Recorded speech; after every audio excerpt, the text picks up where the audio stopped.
Hey guys, it's Vox here with another video, and welcome back to The Legend of Zelda Majora's Mask. In the last episode, we made it here to Stone Tower Temple, which, as I stated, is one of my favorite temples of the game, if not the favorite. And in this episode, we're just going to be going through the tower more.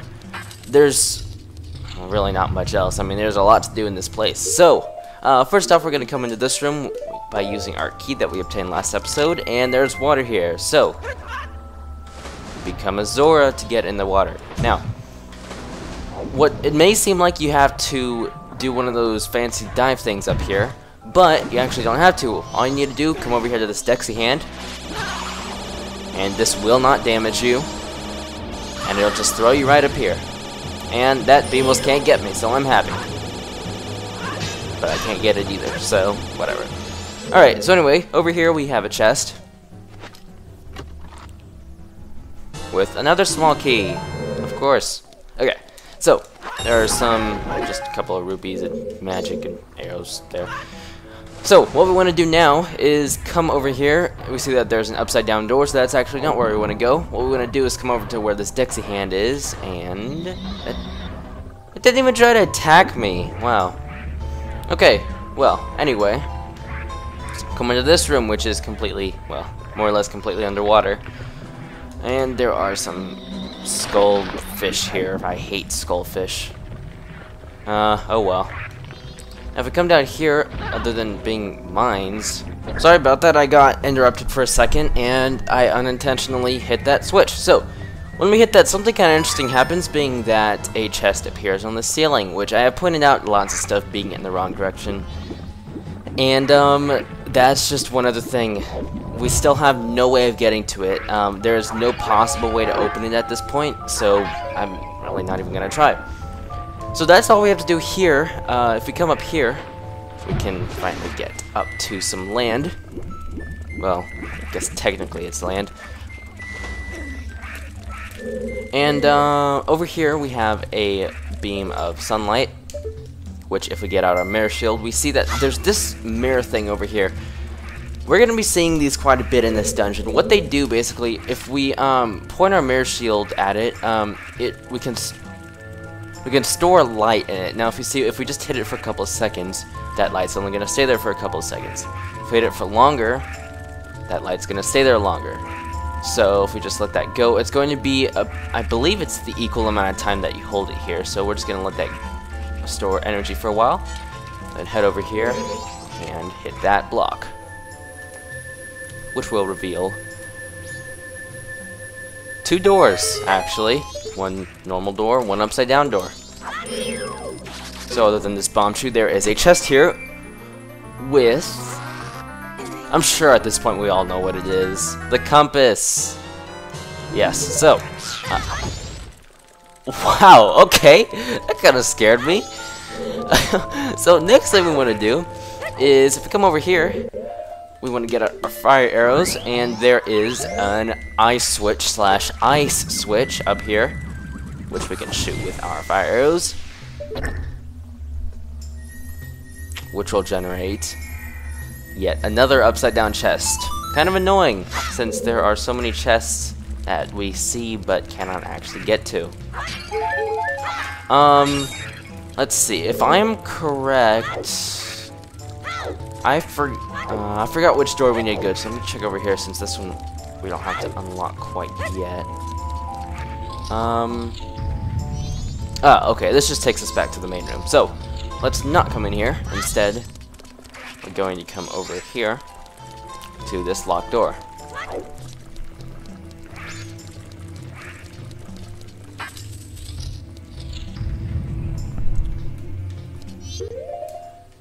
Now, these things are kind of interesting because we haven't seen them since Snowhead. In fact, that's the only place we have seen them. What we want to do is take out our Goron mask, become a Goron, and simply just punch these while accidentally punching one of these black bows. And if I can... That last one was an accident. Apparently these things are easier to attack by accidentally attacking them, because when I try, it is difficult. Anyway. As we see, there are more of these light reflecting mirrors here, so we're going to go with this right one first because it's easier, and these black bows are going to be respawning. They will not stop respawning, which is going to kind of make this room annoying. This room would be very simple if it wasn't for the black bows. They will make things much more complicated. So anyway, over here there's a chest along with this thing. This is a Negeron. Don't get too close to it. Sniff, sniff, smells like gunpowder. That is a hint that these things explode. I find the easiest way to kill these things is by not doing that, doing a shield stab. Now, to do a shield stab, you cannot be targeting them. You have to just block and then push B. Simple as that. This is probably one of the fastest ways to swing your sword in the game. I don't know how you use it on this thing. And you also get blocked. So, for some reason, you can't attack him with your sword or with arrows. You can either do the shield stab, which of course I find the most convenient, or you can throw bombs at them, which is the way that they're supposed to be killed. And in here is our third stray fairy. If we come over here, we see that there are these suns here, which can be activated by shooting light at them. Except none of them do anything, except for this one here, which is on the right side, and the first one, if we point our light at that, it activates, which generates a chest over here.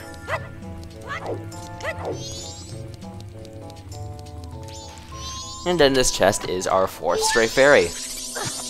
Alright, so now we're going to come back to this beam of light and come over here to these mirrors on the left if we can get rid of these black crows in time. Now we're going to need to store a lot of light in this one just because it is going to take a while because of the black bows. Again, they make everything much more complicated. So, and we're gonna dodge that one. We're gonna come and store light into this, and nope, as much light as we can. And as you can see, yeah, they're annoying. Let's try this again.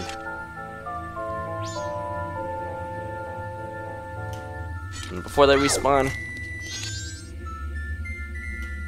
Well, I didn't even hit it.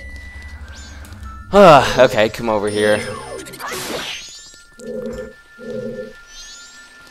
Let me just take off my fire arrows to be more magic consumption. Magic, whatever it is. Okay. Just gonna store as much light in here as possible. Alright. And come over here and store light. Alright, go in and aim it at that, hopefully. Okay, good.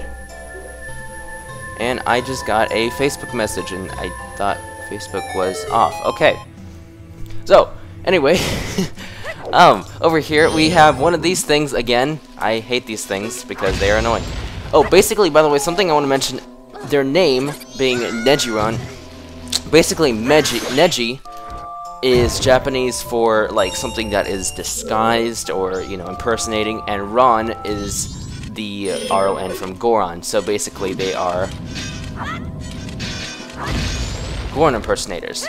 So they're disguised as Goron so that people will go up to them and try to talk to them or whatever, and then they just explode right away. So kind of creepy. If we come over here to this room, there is a Deku flower here. And we actually don't want to do that quite yet. What we want to do is be a Goron and just roll straight off into the lava. Because remember, Gorons are so special and they can walk on lava.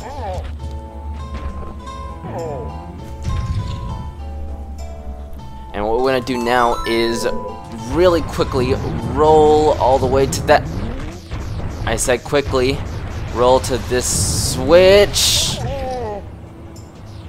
Yeah, so for some reason, Gorons can, like, you know, pretty much sleep in lava, but they can't even walk past fire. Anyway, let's try this again.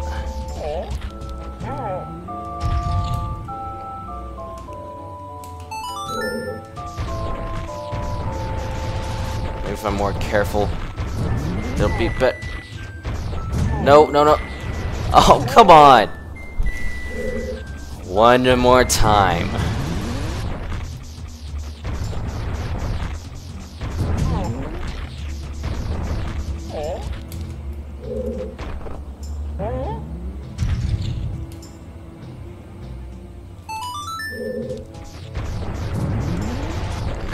come around this corner. Not do that. Dang it!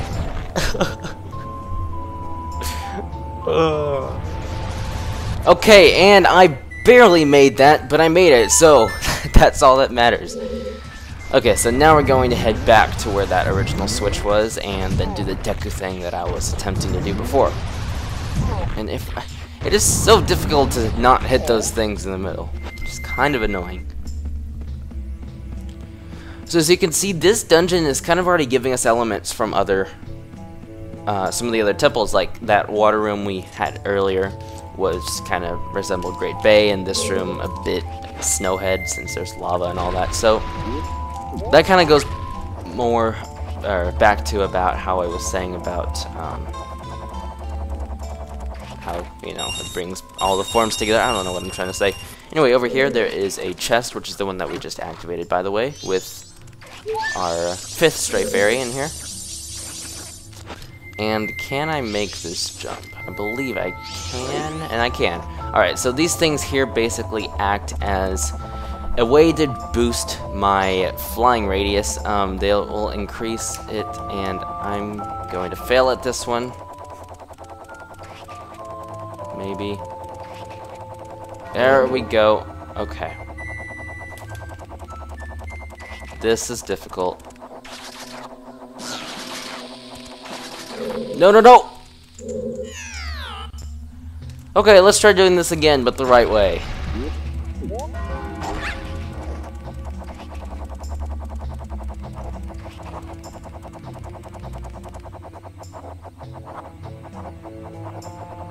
There we go, and turn, or don't turn. Oh, let's go backwards. Okay, that works. And no, no, no! Oh my god, that was close.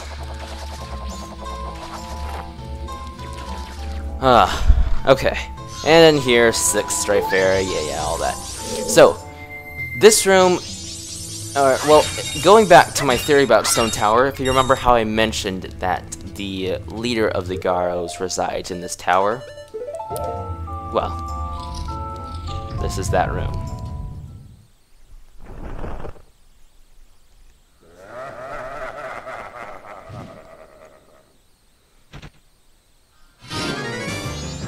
So, this is the Garo Master. You can't fight him like an ordinary Garo, just dodge those swords.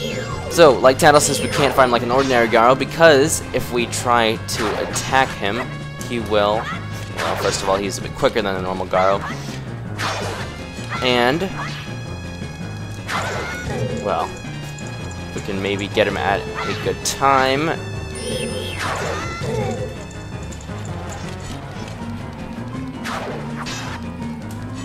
Come on. He will teleport behind us. Well, not, yeah, it was behind us, but since I turned around, it was just in front of me. So anyways, same thing, you don't want to actually block the swords, you want to dodge them, and then attack him. That spinny attack thing was also a new move.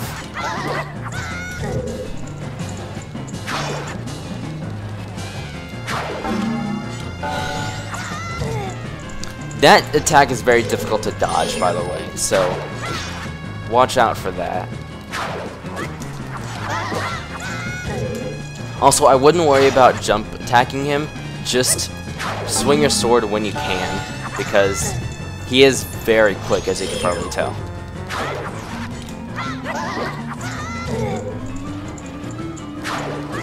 And his swords are flaming, which doesn't really help. And there we go.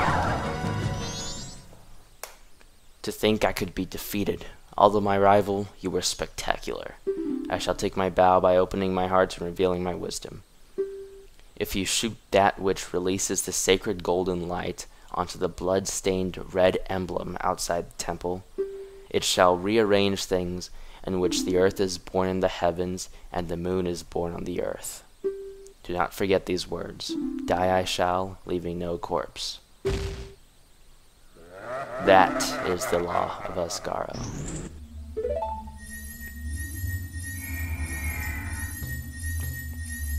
I really like that sub-boss. I like him quite a bit. So anyway, in here,